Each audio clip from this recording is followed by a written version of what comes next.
Today we're talking about people pleasing, how other people see you, and all that relates to those things. Here we go. Hi, I'm Jessica Ballant, a physical therapist and Pilates teacher, and I want to bring science-based knowledge, empathy, courage, support, love, and hopefully some fun to the journeys we have with our bodies. There is hope and strength in your body, and my goal is to help you find it. Hi, welcome back to Meet Your Body. It has been a while. It has probably been about a month, and I did not expect that break to happen at all. We started season 3 with a new episode, and then I actually ended up having some complications from my surgery, which I think are fine now, but that threw a little wrench in plans. And then you might be able to hear it, but I completely lost my voice. And so I'm still dealing with that. So I'm sorry I'm scratchy, but I just did not want to wait anymore to record this podcast and talk to you. This is actually a subject that has been on my mind so much, and I've been taking voice notes on my walks over the past week, like trying to just talk to myself quietly to make sure I didn't forget everything that I wanted to talk about, because I have a feeling many of you can relate to our topic today and will probably be nodding along as I talk. And hopefully there'll be some kind of eye-opening moments as we go through our topic today. So we're going to be talking about people pleasing and some things that relate to that as well, like being okay with how other people see you. So not necessarily being in charge of other people's perceptions of you, and being okay when people might be wrong about you. I'm kind of lumping all of that together. And gosh, I feel like this idea of people pleasing is kind of thrown around a lot, especially right now. We talk a lot about, people pleaser, and we talk about boundaries. But I really want to dive into kind of personally what that's looked like in my life, because I've really looked at it a lot in the last couple weeks. And it's been interesting to me as I've gone back and seen some patterns and how it manifested when I was a kid versus how it manifested in my 20s versus how it's manifesting now in my life, because those look very different, but I think they actually all stem from the same basic place.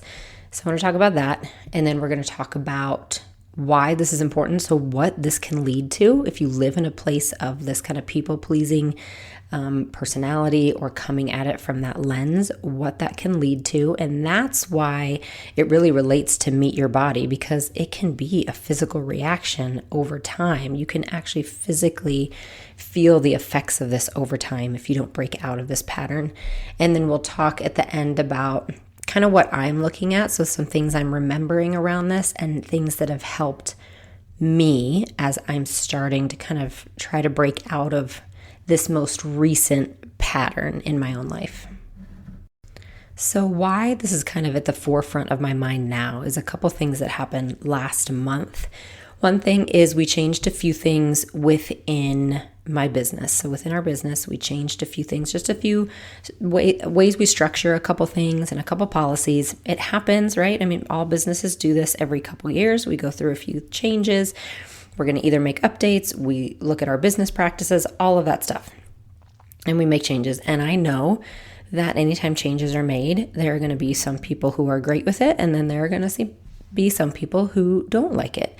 And that is the way of the world. And I know this, and I knew that going in, but we did make a few changes, and I definitely received some messages and some emails of people voicing their displeasure. Again, normal, expected, but a few of those emails, and I have gotten this before, okay? This is nothing new to anyone with a business or even with a platform.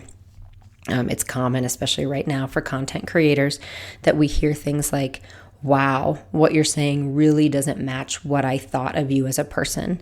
Or, oh my goodness, this really makes me question whether I'm even going to follow you because I don't necessarily believe in this new choice you're making, or this doesn't seem to match your values. Those kind of backhanded kind of ways of saying, you're not who I thought you were as a person. So I got a few of those. Again, it has happened before. I know it'll happen again. It's hard when it happens, but those things came.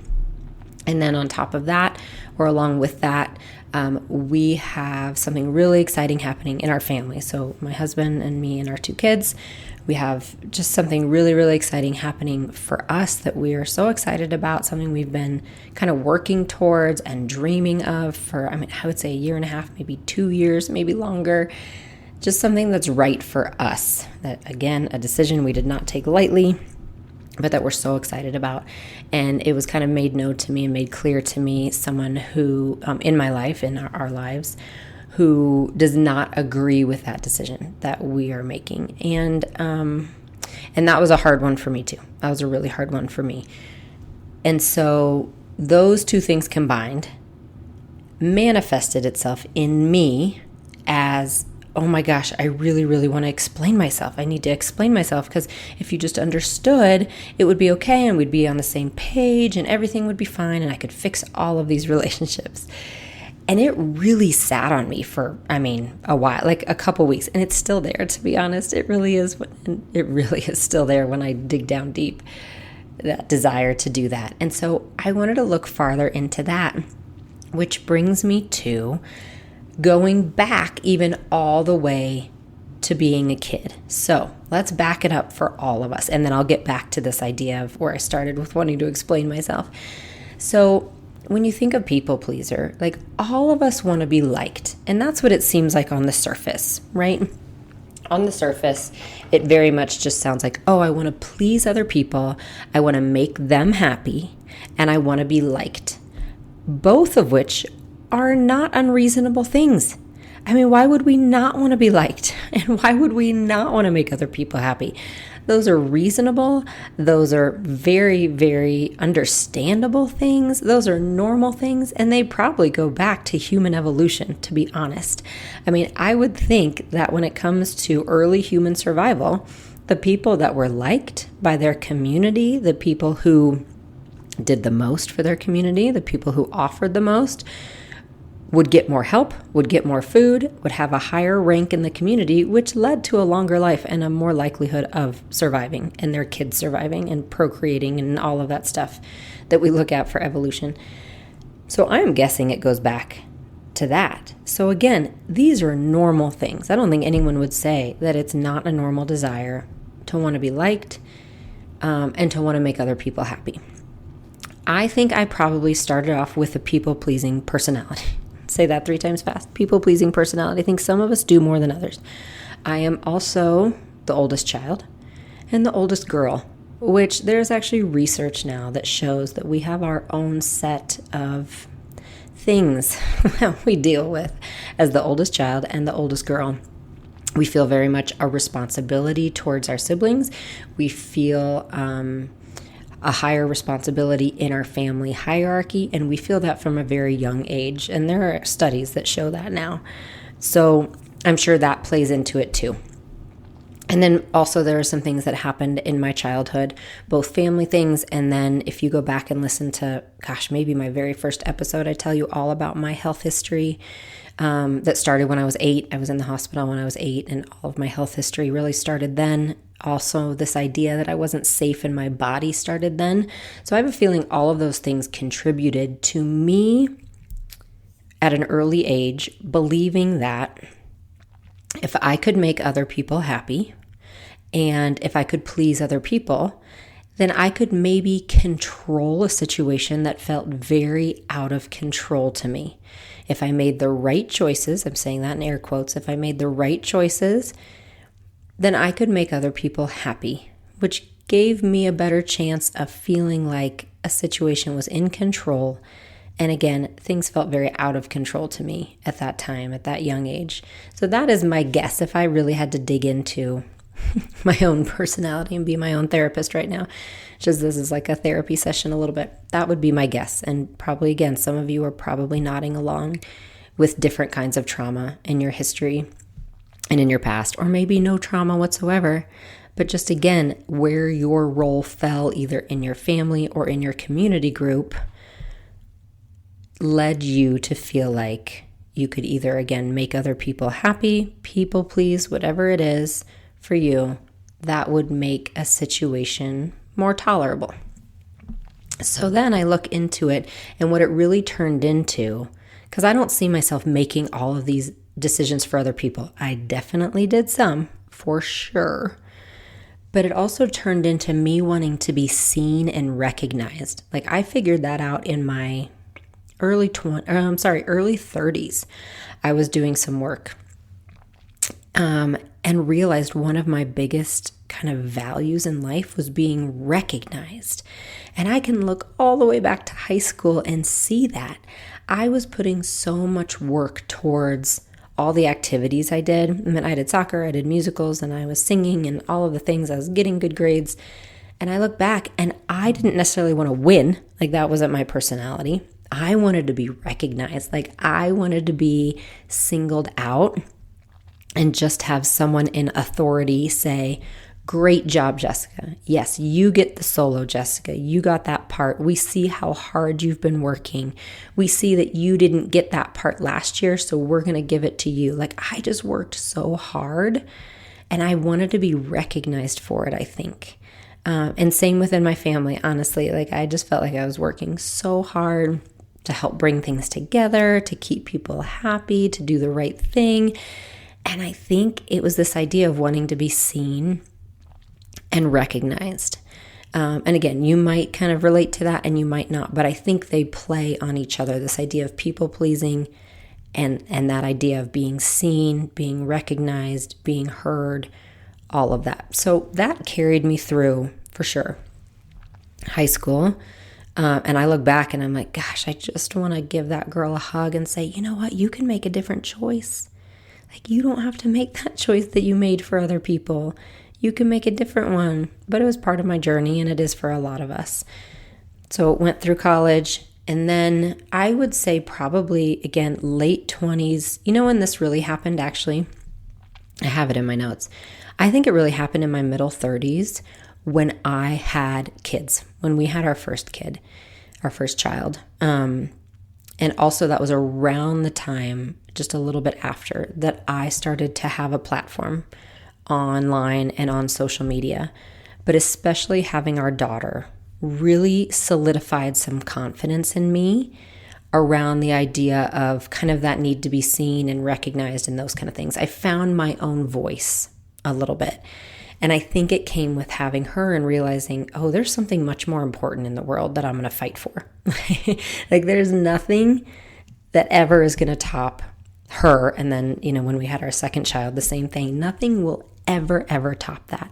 So I am never going to feel a need to apologize for my actions if it involves putting her first. Like that was a clear line to me. I actually, as a recovering people pleaser, that felt like so much freedom to me because I felt like, wow, I don't have to think about every other person anymore. I just have to think about her because that's what matters. Her, my husband, me, our family unit. So it gave me a lot of confidence in my voice. And then having a platform, and you guys have heard me say this, I take it very, very seriously. Like it is an absolute honor and privilege to have a platform, to have a voice, to have the microphone. And I take that very seriously. And I do think about how I can use my voice. And I know in some of the choices that I have made, and I will continue to make because I'm very clear about what kind of safe space I want this to be and who I want it to be a safe space for. I'm very clear about that. And so I know that there will always be some pushback around that from some people. And that's okay too, because again, it's such a strong conviction I have. So somehow those two things both made me more confident in my voice and making the choices that I make so that I didn't feel like I just needed to make everyone happy anymore. So I kind of went away. Again, I started, I think, as a young child, very when you're looking at the world a little bit black and white is, oh, I can make that choice and make that person happy. And if they're happy, then I'm safer. Done. I will make that choice. Like that's the lesson I had as a very young kid for whatever reason. And so then it turned into more this need to be recognized and seen and working my buns off in my 20s and my early 30s at work and everything, just being like, see what I'm doing, I'm doing my best, I'm doing something good. Does anyone see it? And then, like I said, I kind of found my voice and got more comfortable with that. And I think where, for whatever reason, it kind of again shifted into more of now where I am, that I really need to work on, that I don't want people to be wrong about me. Like, I have this need to explain myself. And whether that is online, on posts I make, in emails that I get, in decisions that I make, in friends, in family, in whatever it is, if I feel like someone disagrees or, if they send something, it doesn't even have to be mean. But again, kind of I go back to that, oh, you're not who I thought you were.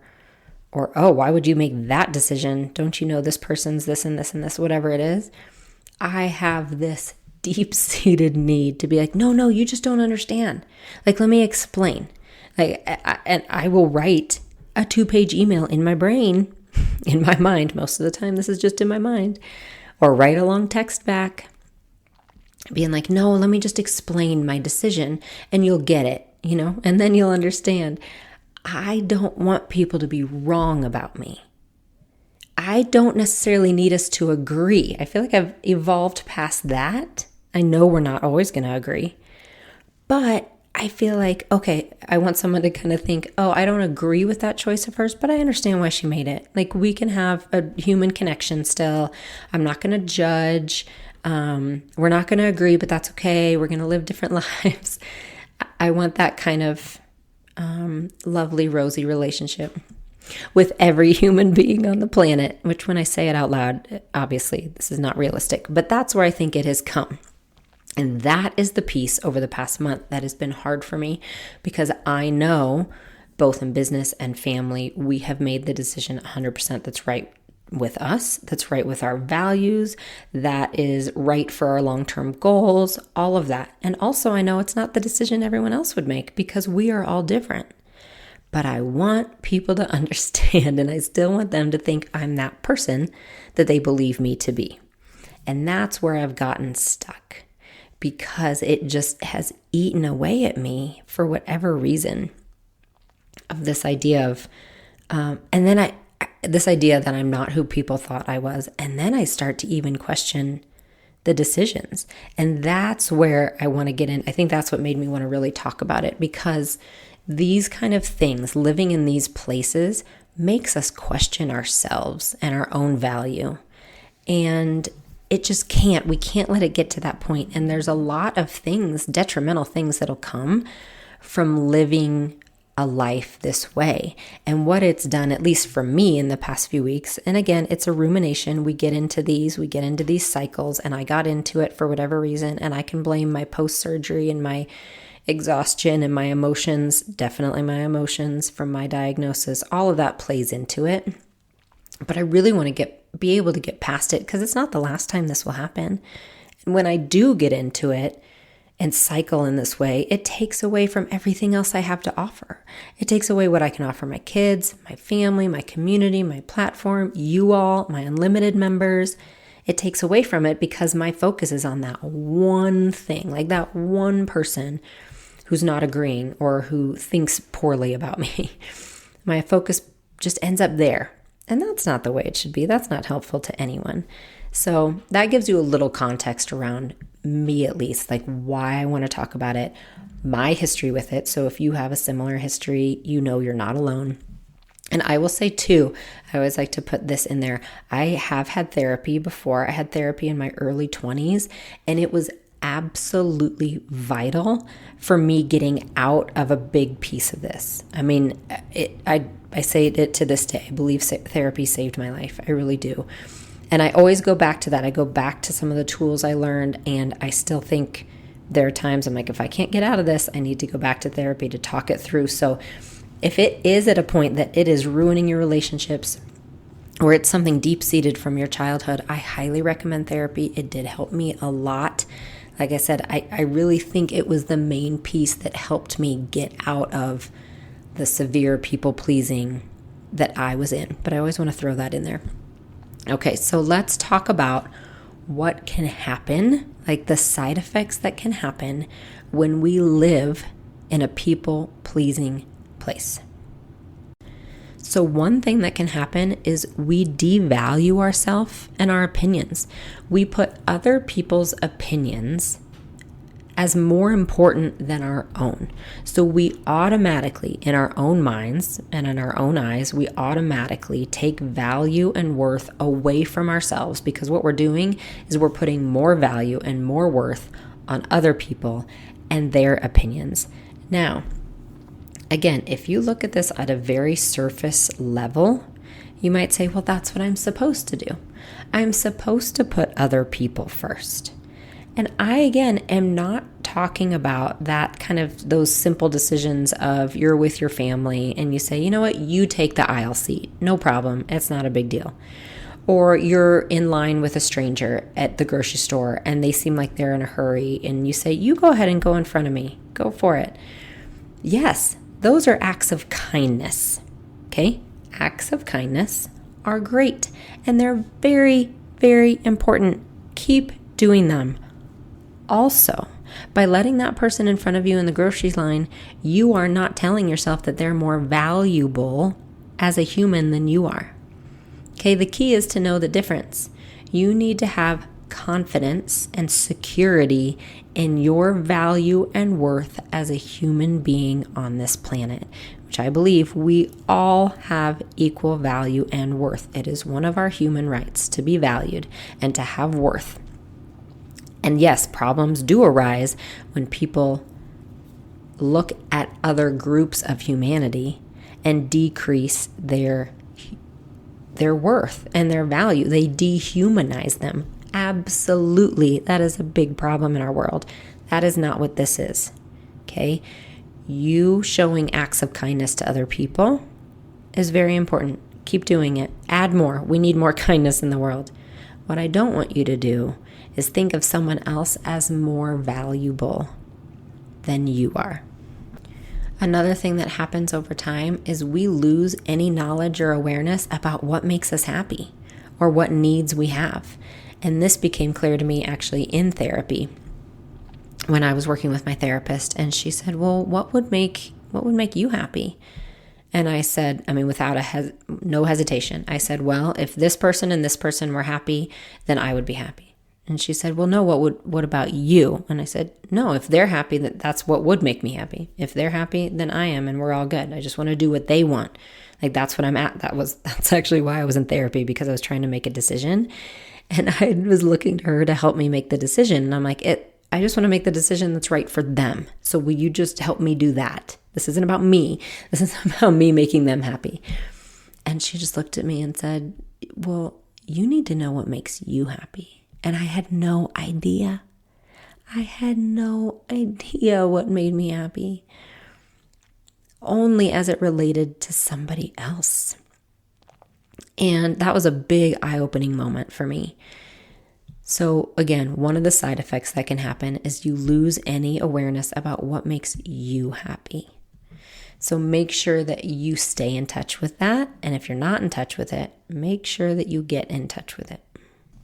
Another thing that can happen when we feel like we're just always people pleasing, it just is way too much pressure on someone to feel like they are responsible for another person's happiness. And I say this from experience because that is very much what I felt as a child, that I was responsible for someone else's happiness, a specific person.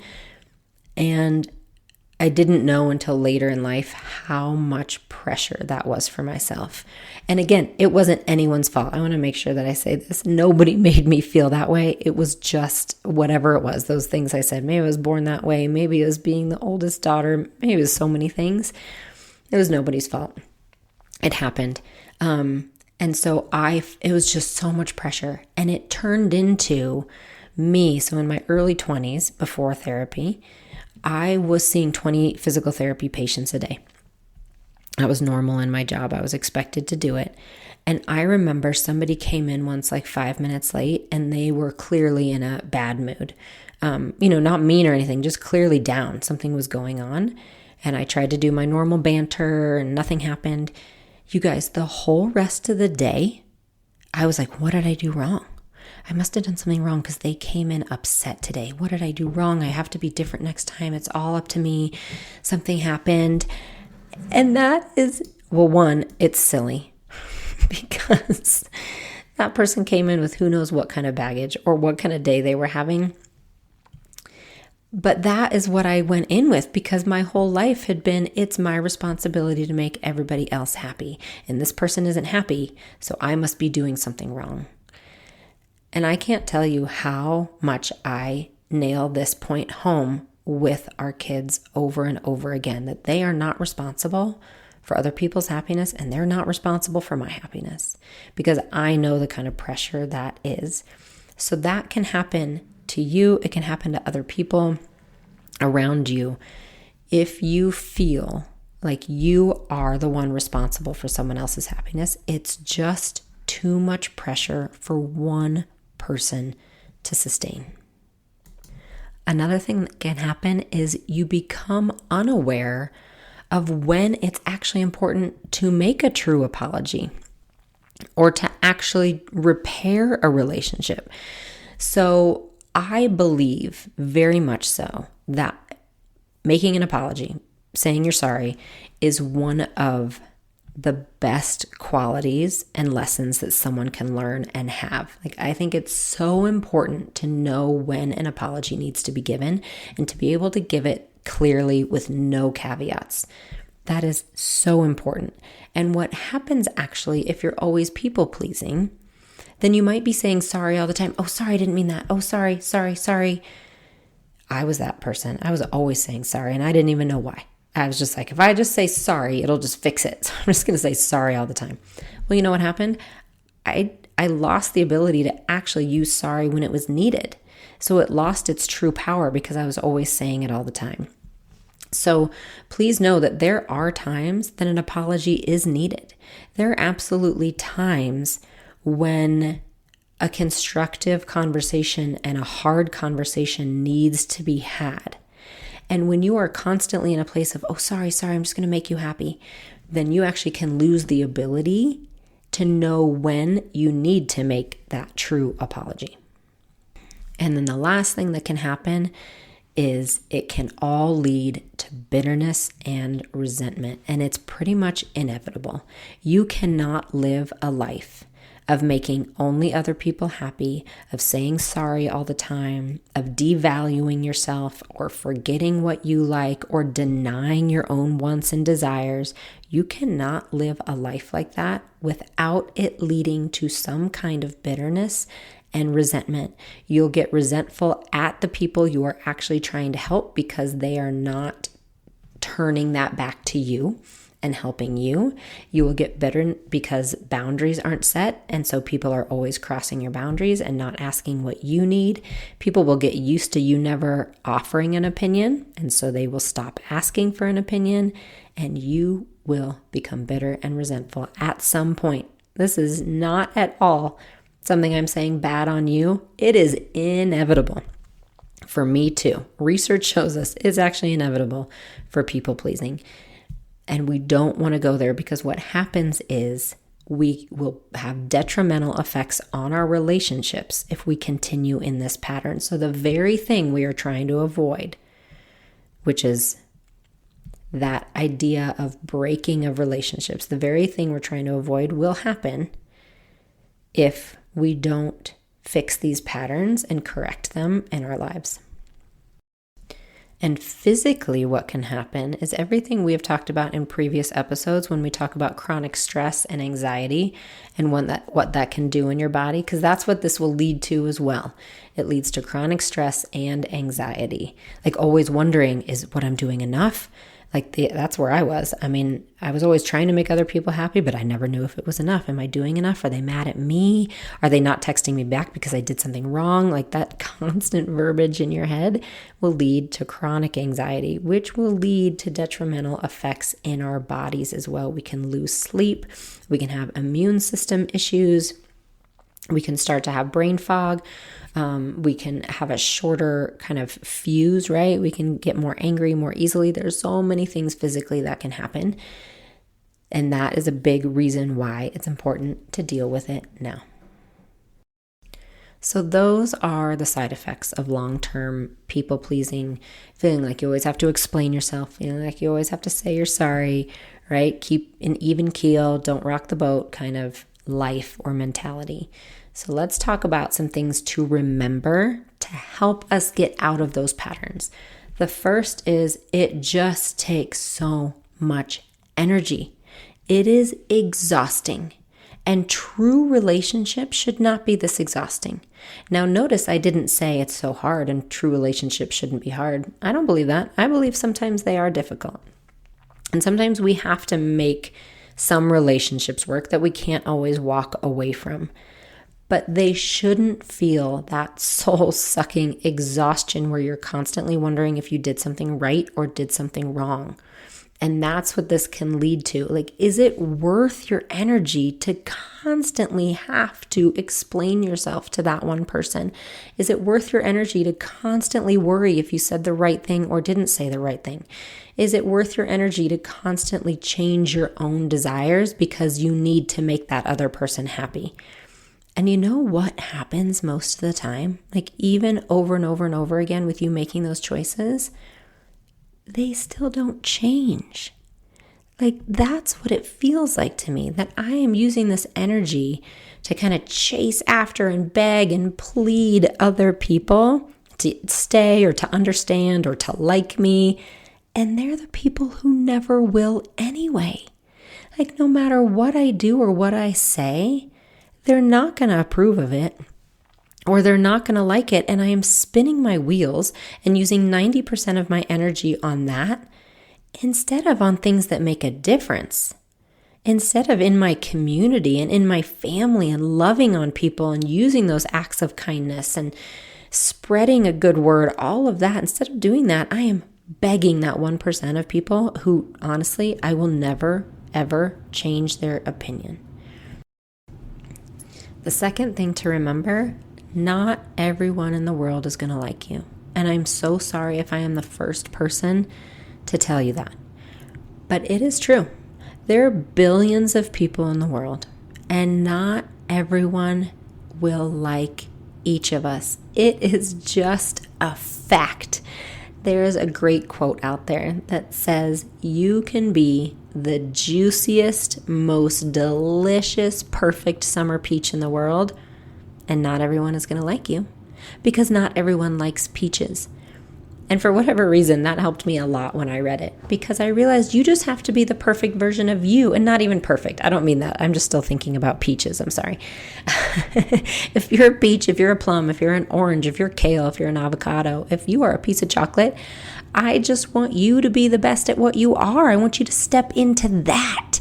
Like, step into that beautiful space that the universe created for you that doesn't look like anyone else's space. It's not meant to. We all are meant to hold a different size space in the world, a different shape, like snowflakes, like fingerprints. We are all different.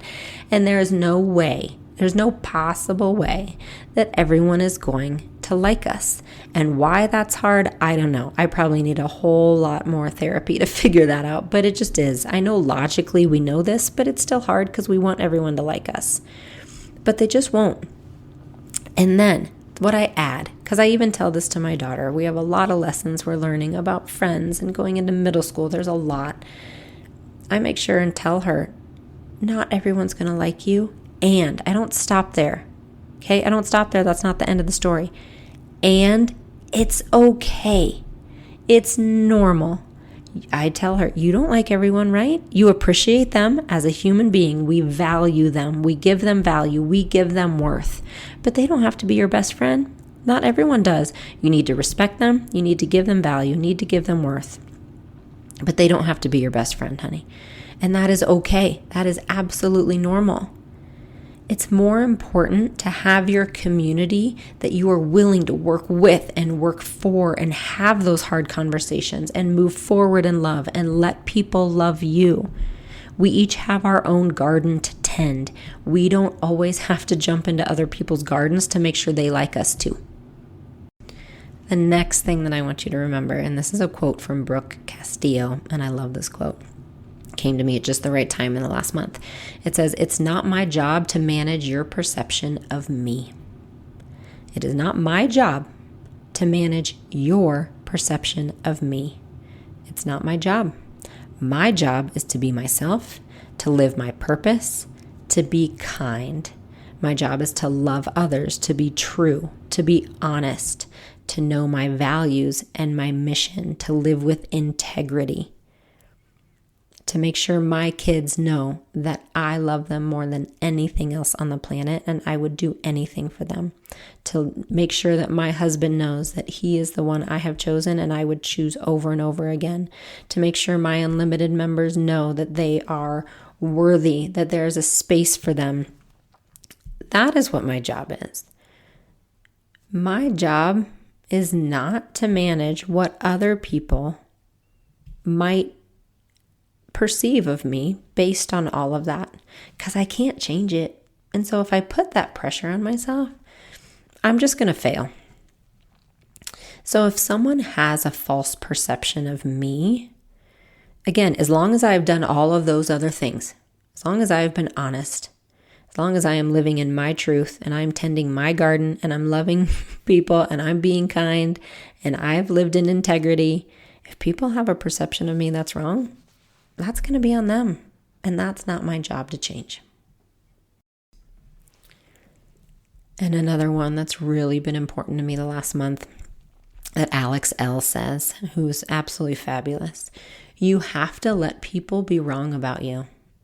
And gosh, this is so hard for me because like I said at the very beginning, right now I'm in a place where I'm just going to explain myself and then everyone will get it. I just want us all to get along. So I'll just explain myself and it'll be fine.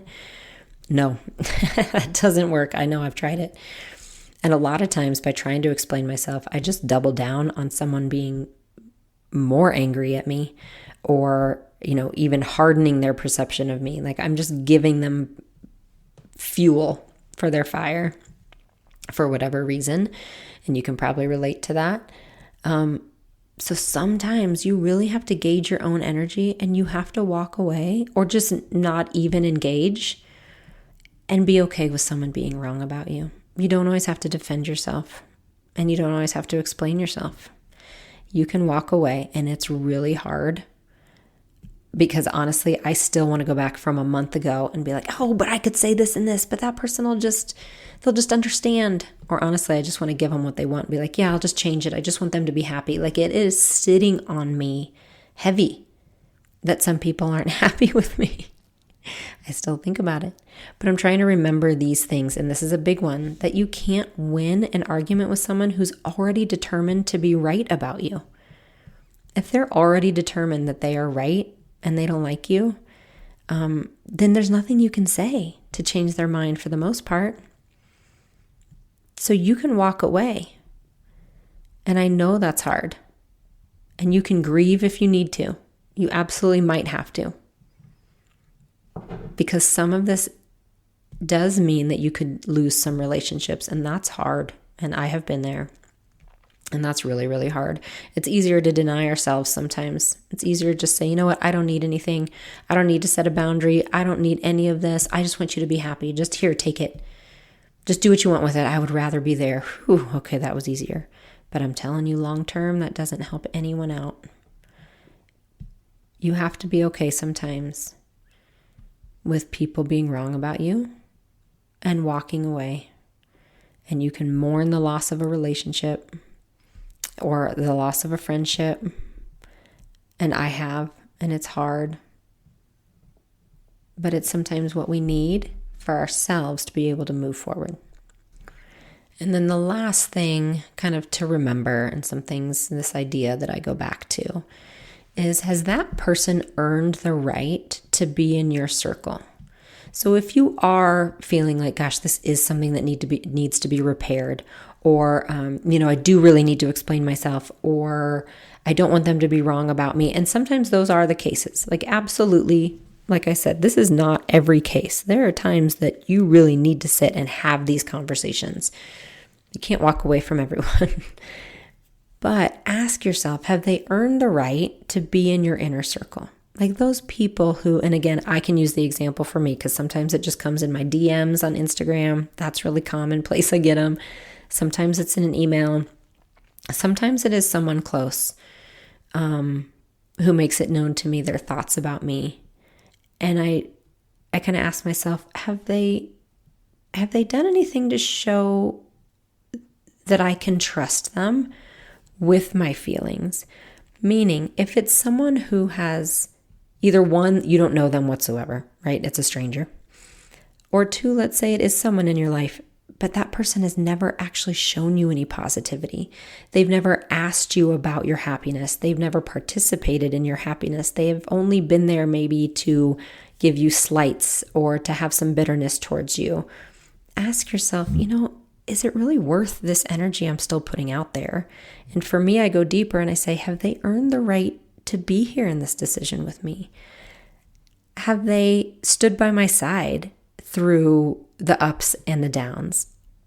Have they shown me their own vulnerability? Have they earned the right to be in my mind and for me to dwell on this? Why do I keep trying to get them back into my circle, my inner trusted circle, when maybe they were actually never there to start with? Or maybe they don't actually want to be there. There's a great quote, I'm sure many of you know, by Teddy Roosevelt, The Man in the Arena, and I'll just read a small part of it. It says, "It is not the critic who counts, not the man who points out how the strong man stumbles or where the doer of deeds could have done them better. The credit belongs to the man who was actually in the arena." And my question to you is, who is in the arena with you? Who's in there getting dirty with you? Who is crying with you? Who is cheering with you? Who is celebrating the loudest with you? It doesn't have to be the person you talk to the most. I have some friends out there in the wide world who I don't talk to much, but when an anniversary comes, they're the ones who write and say, "Oh, it's awesome. Happy anniversary." When my diagnosis came, they're the ones who said, "What can we do to help? What can we send? What do your kids need?" We are here in the arena with you. The people who aren't in that arena, who aren't willing to walk this life with you step by step, both the joys and the pains, both the highs and the lows, just ask yourself if they are worth the energy that you are putting out towards them. And sometimes the answer is yes. And for those people, fight. Go repair a relationship. Make sure it stays strong. Absolutely. But the people who aren't in that arena with you, the people who just like to make known their disappointment in you, the people who love you but might not even know that you're just doing everything to make them happy all the time. Again, it might not even be their fault. They might not even know because you've never let them know. Make sure that you are valuing yourself along the line, because I promise it is so important to make sure that you know you have value and worth. Okay, I think those are my thoughts on all of that. I know that many of you can relate, and yeah, thanks for letting me just talk it out today. It's been on my mind a lot, and I thought maybe if I could talk it out, it would help me get through it. I need to journal a little bit about it, probably. And I don't know if it's something that's just fixed overnight, so don't expect it to be. Like I said, it will change forms, but just start to think about it. Just start to notice in your life where it might be sitting with you, where it might be hitting, and see if you can start to remember some of those quotes I told you. See if you can start to value yourself. Make sure you know what you want in life, and make sure that you are tending your garden, because that's the most important thing. We need all of us to tend our own gardens. We don't need to judge other people. We need to tend our own gardens, and that ripple effect of love and kindness will move throughout the world. Thanks so much for being here. I will talk to you soon. Thank you so much for joining me today on Meet Your Body. If you have a moment, please consider rating and reviewing this podcast as it helps us tremendously. For more resources and workouts, you can visit my website, jessicavallantpilates.com, or find me on YouTube or Instagram at Jessica Vallant Pilates.